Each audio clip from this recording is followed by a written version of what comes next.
In a world where royal families across Europe struggle to maintain relevance, where scandals dominate headlines and public trust wavers with each passing controversy, something extraordinary happened in Britain. Against all odds, two individuals who once faced intense scrutiny, criticism, and doubt managed to capture the hearts of an entire nation. Their journey from being questioned figures to becoming the most beloved members of the royal family reads like a modern fairy tale, but this story is absolutely real. The numbers don't lie. Recent polls show approval ratings that would make any politician green with envy. Public appearances draw crowds that security teams struggle to manage. Social media engagement reaches millions within hours. But how did William and Catherine, the Prince and Princess of Wales, achieve this remarkable transformation? How did they navigate personal tragedies, family conflicts, and public pressure to emerge stronger than ever? This is the untold story of resilience, authenticity, and the power of genuine connection in an age of manufactured celebrity. It's about two people who refused to let circumstances define them and instead chose to define their own legacy. Their rise to the top of popularity polls isn't just about royal protocol or carefully managed public relations campaigns. It's about real moments, genuine emotions, and a couple who learned to balance duty with humanity. From quiet acts of service that cameras never captured to spontaneous interactions that melted hearts worldwide, from navigating family crises with grace to championing causes that matter deeply to ordinary people, William and Catherine's story proves that authentic leadership still resonates in our cynical age. Their journey shows us that popularity built on genuine foundation lasts longer than any temporary media attention. What you're about to read will change how you think about modern royalty, public service, and the delicate dance between private life and public duty. This is their story, told through the eyes of those who witnessed their transformation firsthand. The morning sun cast long shadows across the gardens of Kensington Palace as Catherine, Princess of Wales, reviewed the latest polling data with her private secretary. The numbers were remarkable, even surprising to those who worked closely with the royal couple. After years of building their reputation through quiet dedication and authentic public service, William and Catherine had achieved something that seemed impossible just a decade ago. They had become the most popular members of the British royal family, surpassing even the beloved late Queen Elizabeth in some demographic categories. The journey to this unprecedented level of public approval had not been smooth or predictable. When Catherine first appeared on the public stage as Prince William's girlfriend, the media scrutiny was intense and often brutal. Tabloid newspapers dissected every outfit choice, analyzed every public appearance, and speculated endlessly about the future of their relationship. The pressure was enormous, and many observers wondered if this young woman from a middle-class family could handle the weight of royal expectations. Those early years were marked by careful navigation of an unforgiving media landscape. Catherine faced criticism that seemed disproportionate and unfair. Some commentators questioned whether she had the substance necessary for royal duties, dismissing her as merely decorative. The nickname Weighty Katie became a cruel shorthand for perceived indecision about her future. Behind the scenes, however, Catherine was quietly preparing for a role that would eventually transform not just her own life, but the very perception of what modern royalty could be. The transformation began with small, deliberate choices that demonstrated depth beyond the surface glamour that initially attracted media attention. Catherine's decision to pursue photography seriously, her dedication to understanding child development through academic study, and her careful observation of how senior royals conducted their duties all contributed to building a foundation for future success. She understood that lasting respect could not be manufactured through public relations campaigns alone. Prince William faced his own unique challenges during this period. As the future king, every decision he made was scrutinized for what it might reveal about his character and his vision for the monarchy. The weight of his mother's legacy cast both inspiration and shadow over his developing public persona. Diana, Princess of Wales, had revolutionized royal engagement with the public, bringing unprecedented warmth and emotional connection to royal duties. William needed to honor that legacy while establishing his own authentic approach to public service. The couple's decision to spend several years living relatively quietly in Wales while William served as a helicopter pilot with the Royal Air Force Search and Rescue Force proved crucial to their later success. This period allowed them to develop their relationship away from constant London media attention, while William gained experience in genuine public service that had nothing to do with royal protocol. The work was dangerous and meaningful, requiring skills and dedication that could not be faked or performed for cameras. During rescue missions over the Irish Sea and Welsh Mountains, William experienced firsthand the difference between ceremonial duty and life-or-death responsibility. He saved lives, comforted families in crisis, and worked alongside dedicated professionals who judged him entirely on his competence and character rather than his title. These experiences profoundly shaped his understanding of public service and gave him credibility that no amount of royal training could provide. Catherine used this time in Wales to deepen her understanding of the communities they would eventually serve. She volunteered with local organizations, attended community events without fanfare, and began developing the genuine connections with ordinary people that would become a hallmark of her later public work. Rather than viewing this period as preparation for her real role, she embraced it as valuable service in its own right. The couple's wedding in April 2011 marked a turning point in public perception. The ceremony struck a perfect balance between royal grandeur and accessible warmth. Catherine's choice to do her own makeup, her genuine emotion during the service, and the obvious love between the couple created a moment of national celebration that transcended traditional royal watching. For the first time in decades, a royal wedding felt like a genuine love story rather than a duty-bound arrangement. The global audience of nearly 2 billion people witnessed something authentic and hopeful. In a world increasingly cynical about institutions and traditional authority, William and Catherine represented possibility and renewal. Their obvious affection for each other, combined with their evident nervousness and joy, made them relatable in ways that surprised even experienced royal watchers. Following their marriage, the couple faced the challenge of defining their role as working royals while maintaining the authenticity that had made their courtship so compelling. They chose a path that emphasized substance over spectacle, focusing on causes that addressed real problems rather than simply raising awareness. Their approach to royal duties began to demonstrate that effective public service required more than good intentions and beautiful photographs. Catherine's focus on early childhood development emerged from genuine interest rather than assignment by palace officials. She spent months meeting with researchers, visiting programs, and understanding the science behind child development before making her first major speech on the topic. When she finally began speaking publicly about early years initiatives, her knowledge and passion were evident to experts in the field, earning respect that extended far beyond traditional royal supporters. William's work with conservation efforts and homelessness prevention similarly reflected deep personal commitment rather than dutiful obligation. His willingness to sleep rough on London streets to understand homelessness firsthand, and his hands-on involvement with African conservation projects, demonstrated a level of engagement that surprised critics who expected superficial celebrity involvement. The birth of their children marked another evolution in their public image. Rather than hiding behind royal protocol, William and Catherine chose to share selected moments of family life in ways that felt genuine rather than staged. Their obvious delight in parenthood, combined with their determination to provide their children with as normal an upbringing as possible given their circumstances, resonated powerfully with parents across Britain and beyond. Their approach to raising Prince George, Princess Charlotte, and Prince Louis reflected values that ordinary families could recognize and appreciate. The children were photographed doing normal activities, celebrating birthdays with homemade cakes, and enjoying outdoor adventures.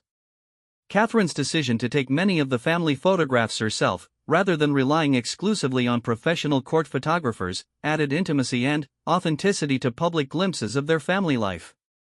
As the couple's confidence grew, so did their willingness to tackle controversial or difficult topics. William's outspoken advocacy for mental health awareness challenged traditional royal reluctance to address personal struggles publicly. His candid discussions of his own grief following his mother's death, and his acknowledgement of seeking professional help, broke new ground for royal transparency about emotional vulnerability. Catherine's support for this initiative was equally important. Her willingness to discuss the challenges of motherhood, including the isolation and pressure that many new mothers experience, created connections with women who had never felt personally invested in royal activities. These were not carefully scripted soundbites designed to generate positive coverage, but genuine reflections on shared human experiences. The couple's response to national crises also contributed to their growing popularity. During the COVID-19 pandemic, they adapted quickly to new ways of connecting with the public, hosting virtual meetings with frontline workers and finding creative ways to support community organizations when traditional royal visits were impossible. Their visible gratitude toward healthcare workers and essential workers felt genuine because it was accompanied by practical support rather than just ceremonial recognition. Their handling of family difficulties also demonstrated maturity and grace under pressure. When family tensions became public knowledge, William and Catherine maintained dignity while clearly communicating their own values and priorities. They refused to engage in public disputes but also did not allow others to define their positions or motivations. This balance between loyalty and independence impressed observers across the political spectrum. The polling data that Catherine reviewed that morning represented more than numbers on a page. It reflected years of patient work to build authentic connections with people from all walks of life. The approval ratings crossing demographic lines that had historically divided opinions about the monarchy. Young people who had previously shown little interest in royal activities were engaging with causes championed by William and Catherine. Parents appreciated their approach to child-rearing and education. Older generations respected their dedication to duty and service. Perhaps most significantly, the couple had managed to increase support for the monarchy itself among groups that had traditionally been skeptical. Their success was not just personal popularity but institutional strengthening. They had demonstrated that royal service could be both traditional and innovative, both dignified and approachable, both ceremonial and substantive. The foundation for their remarkable popularity had been laid through countless small decisions to choose authenticity over convenience, substance over spectacle, and genuine service over mere performance.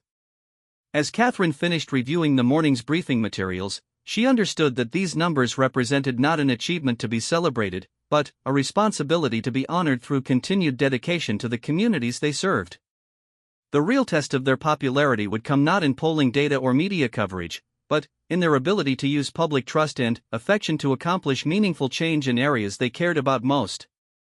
The numbers were gratifying, but the opportunity they represented was what truly mattered. Their journey from questioned newcomers to beloved public figures was remarkable, but it was only the beginning of what they hoped to accomplish together. The transformation of William and Catherine from dutiful royals to genuinely beloved public figures accelerated dramatically through their response to national and international crises that tested their character in ways no protocol manual could prepare them for. The true measure of their popularity emerged not from carefully staged events or positive media coverage, but from moments when the world watched them navigate unexpected challenges with grace, authenticity, and unwavering commitment to service. The terrorist attacks that struck London and Manchester during the mid-2010s provided the first major test of the couple's ability to comfort a nation in pain. When William and Catherine arrived at hospitals to visit victims and meet with families affected by the violence, their approach differed markedly from traditional royal condolence visits. Rather than maintaining formal distance, they sat on hospital beds, held hands with survivors, and listened to stories of loss and resilience with evident emotion. Catherine's interaction with the mother of a young victim became particularly memorable when she broke protocol to embrace the grieving woman who collapsed in tears while describing her daughter's final moments. The gesture was captured by photographers, but what impressed observers was Catherine's complete focus on providing comfort rather than managing her public image. She stayed with the family for twice the scheduled time, ignoring attempts by staff to maintain the official schedule. William's conversation with a teenage survivor who had lost his leg in one of the attacks revealed another dimension of their evolving approach to public service. Rather than offering platitudes about healing and moving forward, William shared his own experience of traumatic loss and the long journey of processing grief. The young man later told reporters that the prince's honesty about his ongoing struggles with his mother's death made him feel less alone in his own recovery process. These interactions demonstrated something that polling data could measure but not fully capture. William and Catherine had developed the ability to be genuinely present with people in their worst moments without making the encounter about themselves or their royal status. This skill, which combined emotional intelligence with authentic compassion, became a hallmark of their public service and a major factor in their growing popularity. The couple's response to the Grenfell Tower fire tragedy further solidified their reputation for meaningful engagement with communities in crisis. When they arrived at the site of the devastating apartment block fire that claimed 72 lives, they came prepared to listen rather than to be seen. William and Catherine spent hours meeting with survivors, emergency responders, and community leaders without any media presence, focusing entirely on understanding the scope of the tragedy and how they could most effectively help. Their decision to return repeatedly to the affected community, participating in memorial services and supporting long-term recovery efforts, demonstrated commitment that extended far beyond the initial crisis response. Catherine's work with displaced families, helping to coordinate temporary housing and support services, was conducted largely away from public attention. When details of her involvement eventually became known, it enhanced rather than diminished the impact because it was clear that helping had been the motivation rather than generating positive publicity. William's advocacy for fire safety improvements and building regulation reforms following Grenfell showed his willingness to engage with controversial political issues when public safety was at stake. His meetings with government officials and construction industry leaders to push for stronger safety standards put him at risk of criticism for overstepping traditional royal boundaries, but public opinion strongly supported his intervention on behalf of vulnerable residents. The couple's handling of international diplomatic challenges also contributed to their rising popularity by demonstrating sophisticated understanding of Britain's role in the world. Their tours of Commonwealth nations and European countries consistently generated positive coverage not just for their charm and style, but for their substantive engagement with complex political and economic issues. During a particularly sensitive visit to Pakistan, a country with complicated historical ties to Britain, William and Catherine navigated cultural differences and political tensions with remarkable skill. Catherine's choice to wear clothing by Pakistani designers, combined with her respectful participation in religious and cultural ceremonies, demonstrated thoughtful preparation and genuine respect for their hosts. The images of her playing cricket with children in a Lahore community centre became symbols of positive engagement that transcended political boundaries. William's discussions with Pakistani officials about climate change and economic development showed depth of knowledge that impressed diplomatic observers. Rather than limiting himself to ceremonial appearances, he engaged in detailed conversations about water scarcity, agricultural challenges, and regional security issues. His ability to ask informed questions and offer relevant insights based on Britain's own experiences with similar challenges elevated the visit beyond traditional royal diplomacy. The couple's response to family crises also played a crucial role in their growing popularity.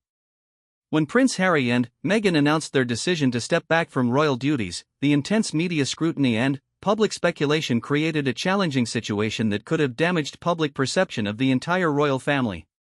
William and Catherine's response demonstrated emotional maturity and institutional loyalty while maintaining personal dignity. Rather than engaging in public criticism or defensive explanations, they focused on continuing their own work while expressing private support for Harry and Meghan's right to make their own choices. Their statements about family relationships being complicated and requiring ongoing work resonated with many people who had experienced their own family difficulties. The contrast between their measured response and the media frenzy surrounding the situation actually enhanced their reputation for stability and wisdom. Catherine's role in maintaining family relationships during this difficult period particularly impressed observers.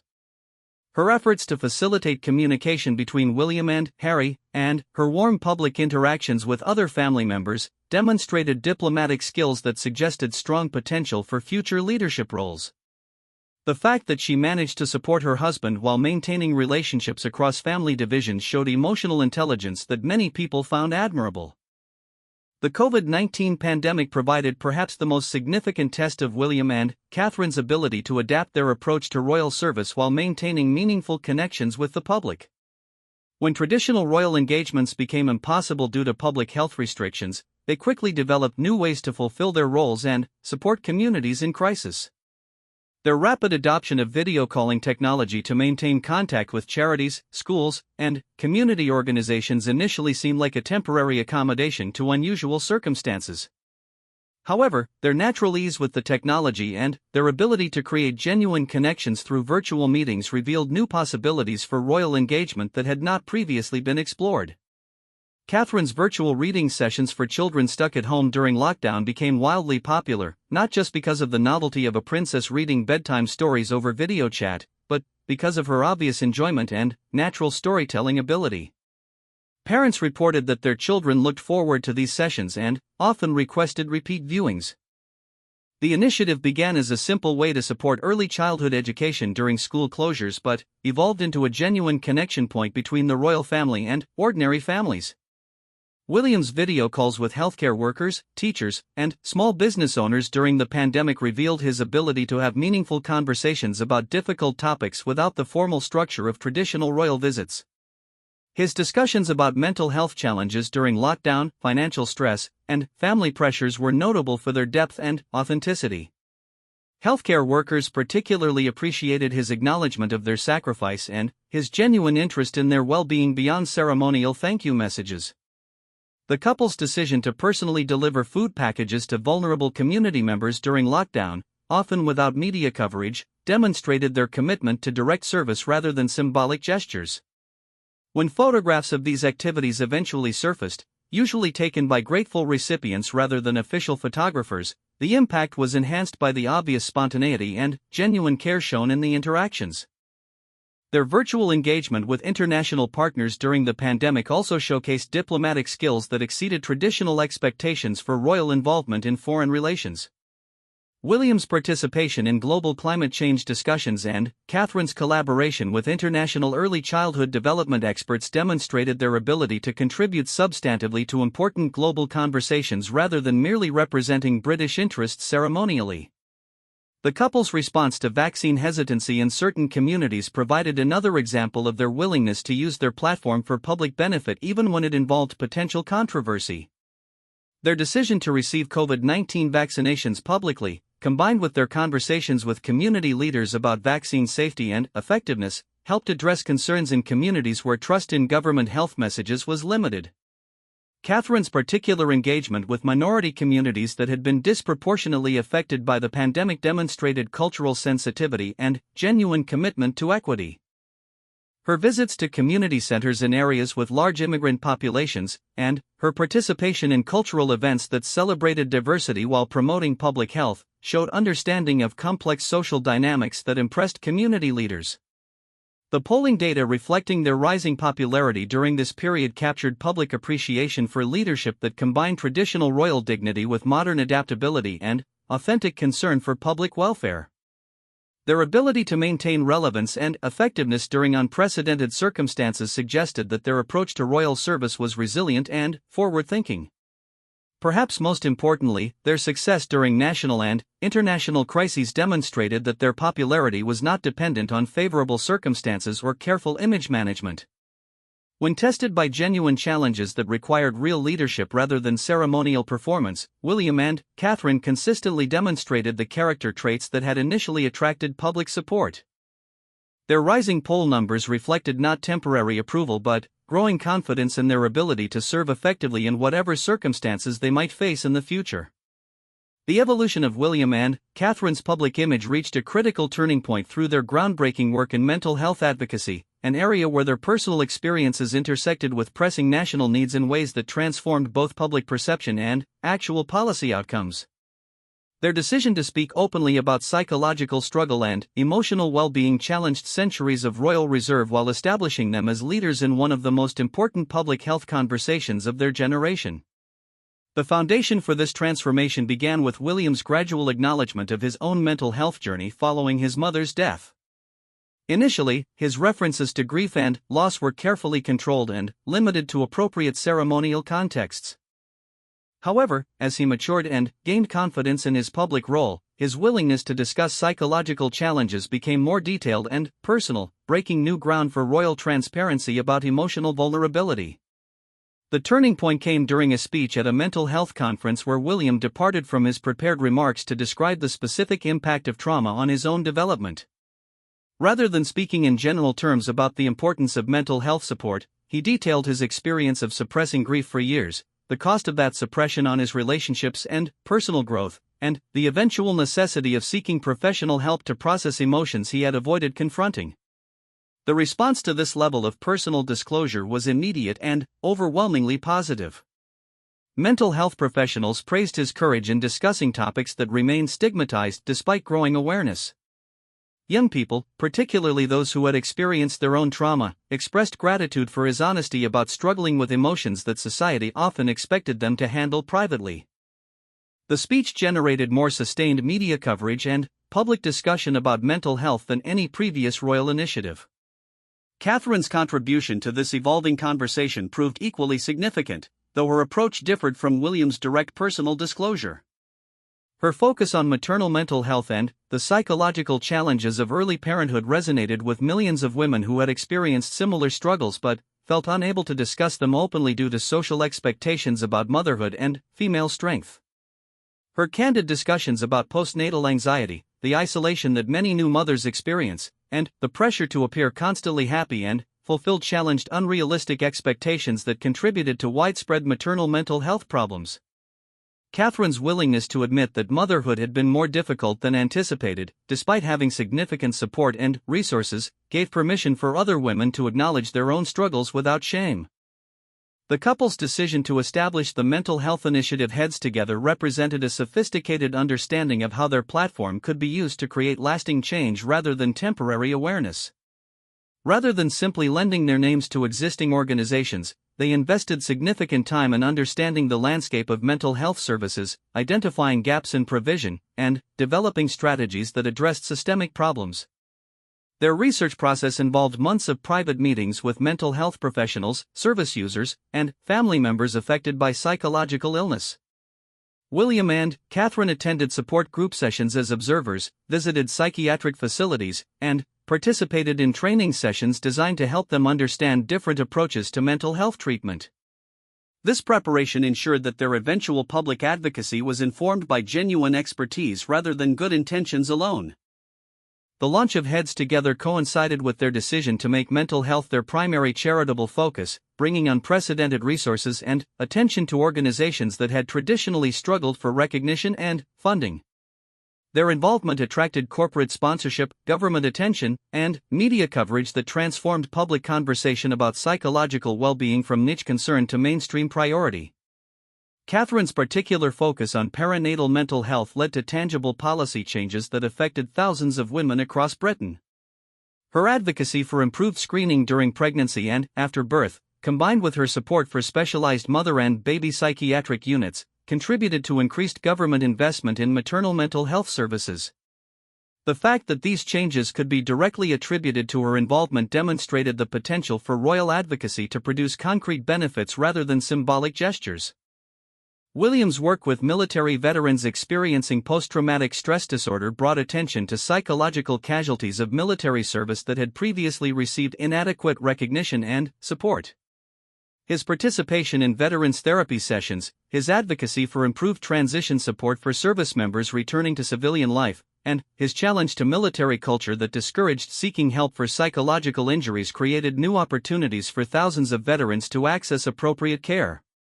The couple's approach to mental health advocacy also demonstrated their understanding of how their personal brand could be leveraged to reduce stigma and encourage help-seeking behavior.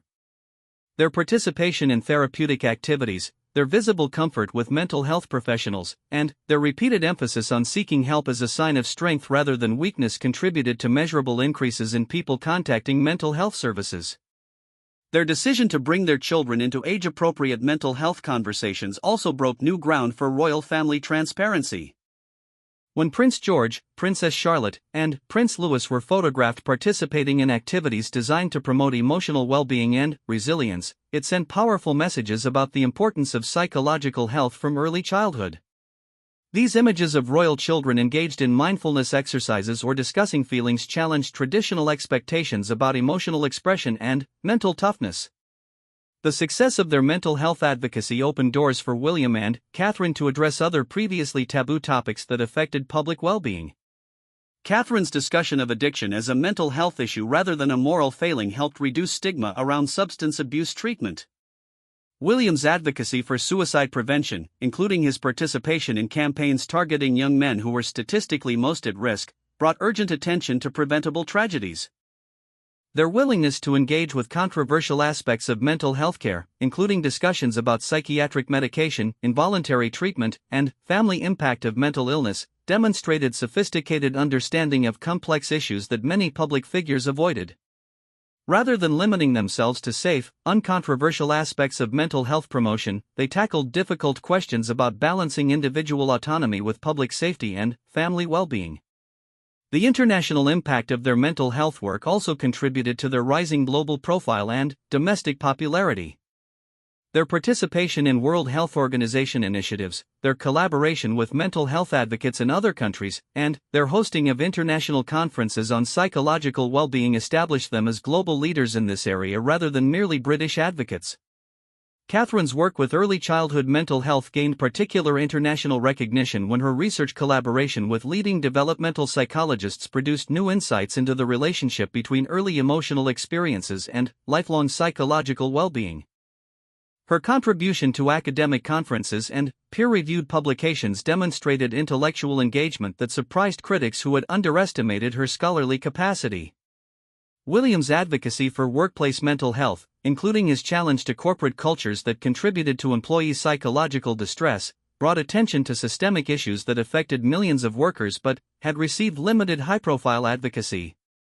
His meetings with business leaders, his participation in workplace mental health training, and his support for policy changes that protected employee psychological well-being demonstrated understanding of how mental health intersected with economic and social policy.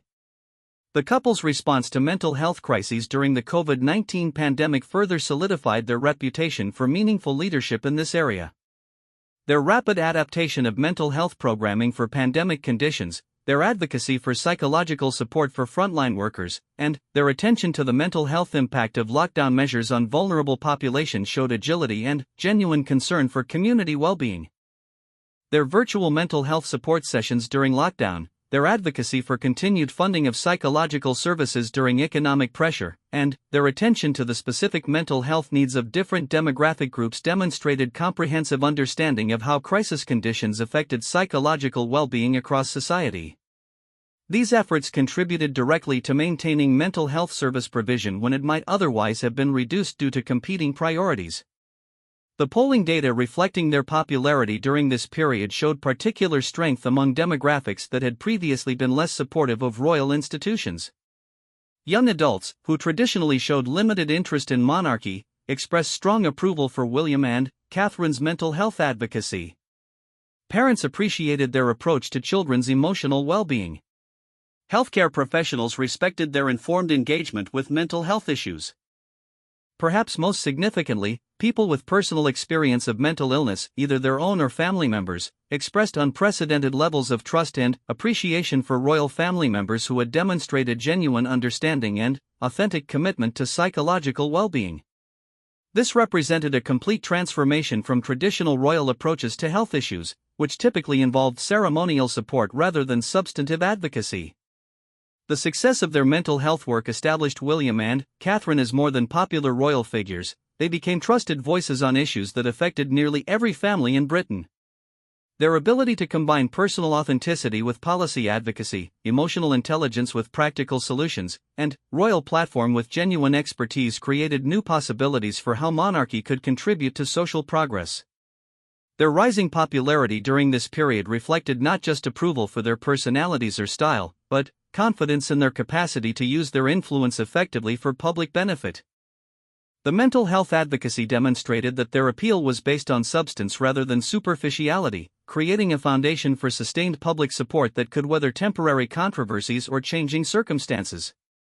The remarkable surge in William and Catherine's popularity reached new heights through their innovative approach to environmental conservation and social justice, areas where they demonstrated an ability to bridge generational divides while addressing urgent contemporary challenges. Their environmental advocacy, in particular, showed how royal influence could be channeled towards solving global problems rather than maintaining traditional ceremonial functions, earning them respect from previously skeptical constituencies while maintaining support from traditional royal watchers. William's environmental consciousness had deep personal roots, stemming from his father's early advocacy for sustainable practices and his own experiences in African conservation work during his gap year before university. However, his approach to environmental issues as a senior royal differed significantly from previous royal environmental advocacy. Rather than focusing primarily on countryside preservation or traditional conservation, William embraced the urgent realities of climate change and the need for systemic transformation of energy, transportation, and economic systems. The Earthshot Prize, launched by William in 2020, represented perhaps the most ambitious and innovative royal initiative of the modern era. Rather than establishing another traditional charity or supporting existing environmental organizations, the prize created a completely new model for incentivizing and funding environmental innovation on a global scale. The initiative committed to awarding £5 million prizes annually for a decade to solutions that could help repair and regenerate the planet.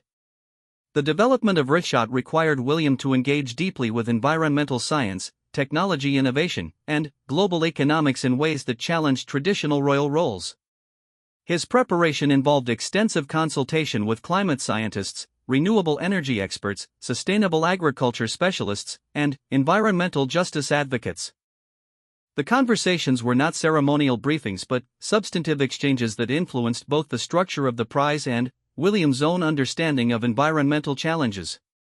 Catherine's contribution to the couple's environmental work focused particularly on the intersection between environmental health and child development, an area where her expertise in early years advocacy combined with growing awareness of how environmental factors affected children's physical and cognitive development. Her research into the impact of air pollution on learning capacity, the relationship between access to green space and childhood obesity, and the psychological benefits of nature connection for young people added important dimensions to environmental advocacy. Her collaboration with pediatric health researchers to document how environmental degradation disproportionately affected children from disadvantaged backgrounds brought social justice perspectives to environmental advocacy that had sometimes been criticized as primarily benefiting affluent communities. Catherine's work highlighted how environmental protection was essential for educational equality and children's rights, not just wildlife preservation or aesthetic concerns. The couple's joint advocacy for environmental education in schools represented another innovation in royal engagement with policy issues. Rather than simply supporting existing environmental education programs, they worked with educators and curriculum specialists to develop new approaches that made environmental science accessible and relevant to students from diverse backgrounds. Their involvement in pilot programs and teacher training sessions demonstrated hands-on commitment that impressed education professionals. William's participation in global climate conferences, including substantive speaking roles at events where royal family members had traditionally played only ceremonial functions, established him as a serious participant in international environmental policy discussions. His speeches at these events were notable for their specific policy recommendations, detailed knowledge of technological solutions, and frank acknowledgement of the urgency required to address climate change effectively. His decision to use royal tours and state visits to highlight environmental challenges in different regions showed sophisticated understanding of how royal diplomacy could advance environmental cooperation. During visits to Caribbean nations threatened by sea level rise, Pacific islands facing climate displacement, and African countries experiencing desertification and water scarcity, William's focus on environmental impacts elevated these issues in bilateral discussions and media coverage. Catherine's environmental work with urban communities, particularly her initiatives to increase access to green spaces in disadvantaged neighborhoods, demonstrated understanding of environmental justice issues that had received limited royal attention previously. Her collaboration with community organizations to create urban gardens, outdoor learning spaces, and nature-based therapy programs showed how environmental advocacy could address social inequality while promoting ecological sustainability. The couple's personal choices also contributed to their environmental credibility in ways that previous royal environmental advocacy had sometimes lacked.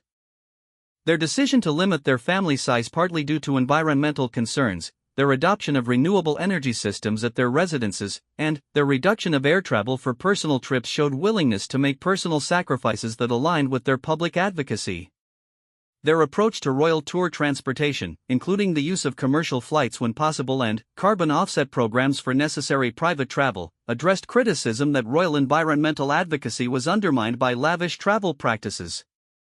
While they could not eliminate the security and logistical requirements that necessitated special travel arrangements, their efforts to minimize environmental impact were noticed and appreciated by environmental advocates. The integration of environmental themes into traditional royal events also demonstrated creativity in using established royal platforms to advance conservation messages. Catherine's choice of sustainable fashion for major public appearances, their use of locally sourced and organic food at royal receptions, and their incorporation of environmental themes into children's birthday celebrations showed how environmental consciousness could be woven into royal traditions without abandoning their cultural significance.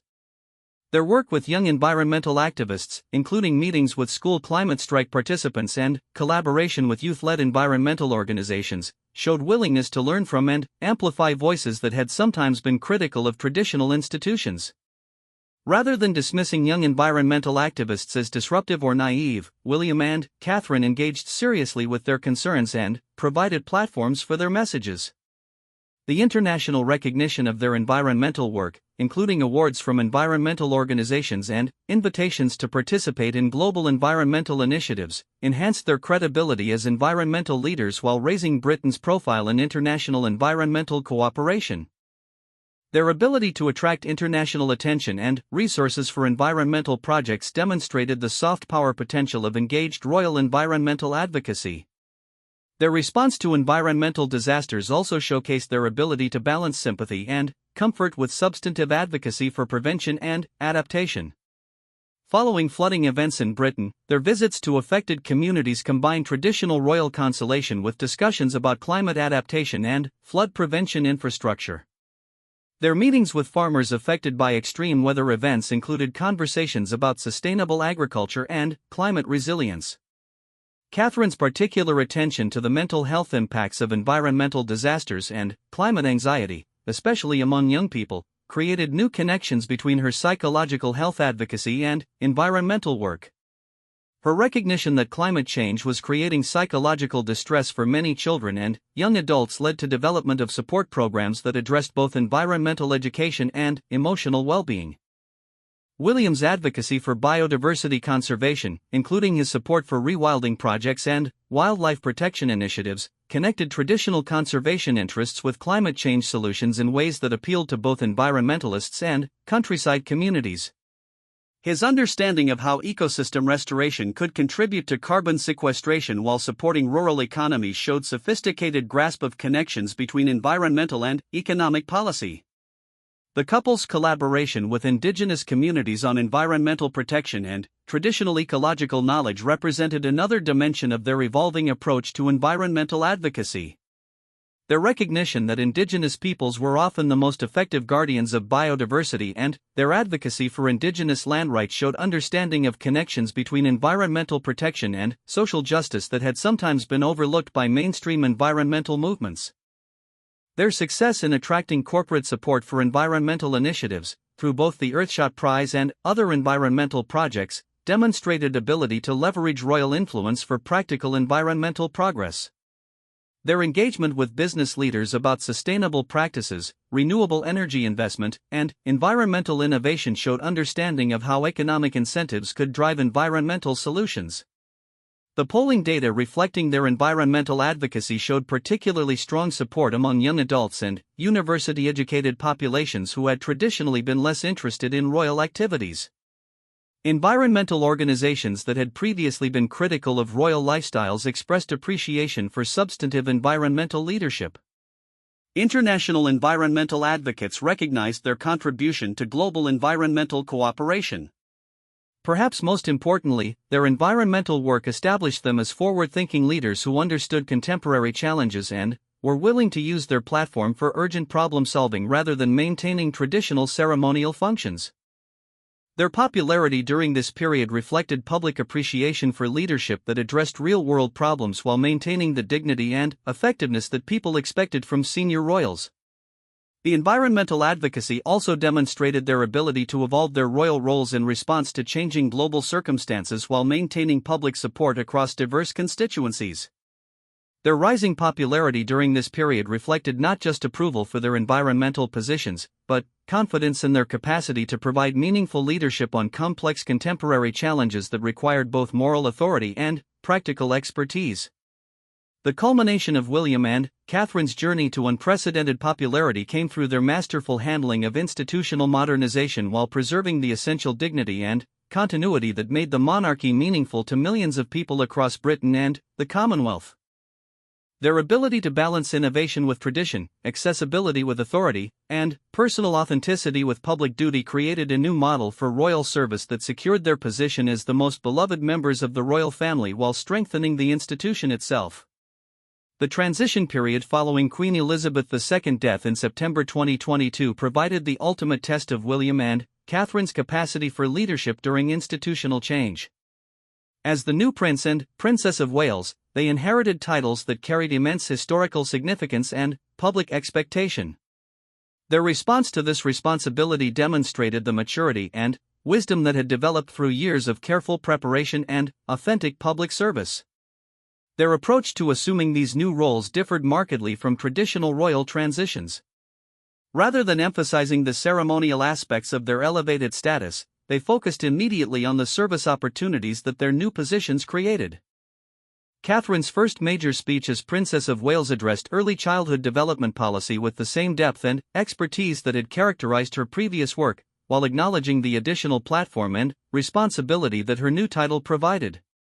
William's evolution into the role of heir apparent showed remarkable confidence and vision for the future of the monarchy. His speeches during this period outlined a modernized approach to royal service that maintained respect for tradition while embracing necessary changes for contemporary relevance. His emphasis on the monarchy as a force for unity during social division, as a voice for environmental urgency, and as a source of stability during global uncertainty resonated with people who had previously questioned the institution's relevance. The couple's handling of their expanded Commonwealth responsibilities particularly demonstrated their understanding of how royal influence could be used to strengthen international relationships during a period of global political tension. Their tours of Commonwealth nations as the new Prince and Princess of Wales combined traditional diplomatic functions with substantive engagement on issues of mutual concern, from climate change adaptation to youth education and economic development. Catherine's work with Commonwealth women's organizations, particularly her focus on maternal health and girls' education in developing nations, showed how her established expertise could be applied on a global scale. Her collaboration with local leaders, her willingness to learn from different cultural approaches to challenges she had addressed in Britain, and her advocacy for increased investment in women's empowerment demonstrated sophisticated understanding of international development. William's environmental diplomacy during Commonwealth visits created new models for how royal tours could advance policy cooperation rather than merely maintaining ceremonial relationships.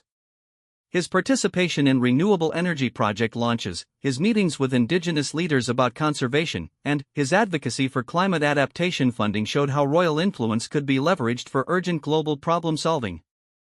Their approach to Commonwealth youth engagement, including the creation of new exchange programs and leadership development initiatives, demonstrated understanding of how royal relationships could evolve to serve emerging generations rather than simply preserving historical connections. Their recognition that Commonwealth relevance required addressing contemporary challenges while honoring shared heritage showed strategic thinking about institutional sustainability. The domestic impact of their new roles was equally significant. Their increased visibility as the future king and queen consort brought additional attention to all their activities, creating opportunities to amplify causes they had long supported while taking on new responsibilities that came with their elevated status. Their ability to manage this transition while maintaining the authenticity that had made them popular showed remarkable skill in navigating institutional pressure. Catherine's evolution into a future queen consort role particularly impressed observers who had watched her careful development over more than a decade of royal service.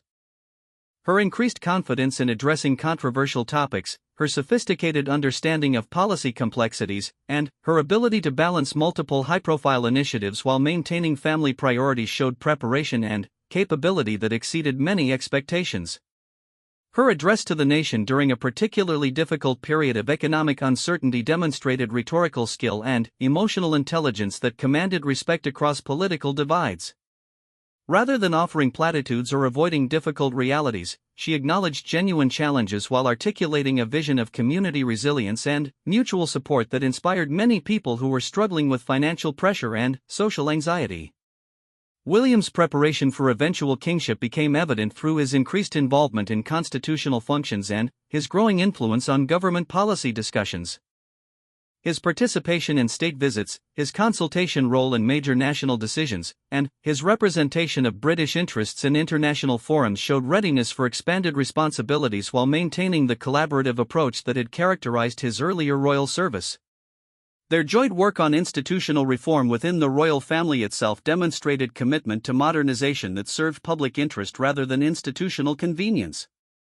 Their advocacy for streamlined royal finances, reduced ceremonial expenditure, and increased transparency in royal operations showed understanding that public support required responsible stewardship of resources and clear demonstration of value for taxpayer investment. The couple's handling of family relationships during this period of institutional change also contributed to their continued popularity. Their support for King Charles III and Queen Camilla while maintaining their own distinct approach to royal service showed loyalty and wisdom that impressed observers across generations. Their ability to honor family hierarchy while advocating for necessary changes demonstrated political skill that suggested effective future leadership. Their response to media scrutiny during this transition period particularly demonstrated the communication skills and strategic thinking that had developed throughout their relationship. Rather than avoiding difficult questions or relying entirely on official statements, they found ways to address public concerns while maintaining appropriate privacy boundaries. Their selective engagement with media, their use of social platforms for direct communication, and their strategic timing of announcements showed sophisticated understanding of contemporary communication requirements.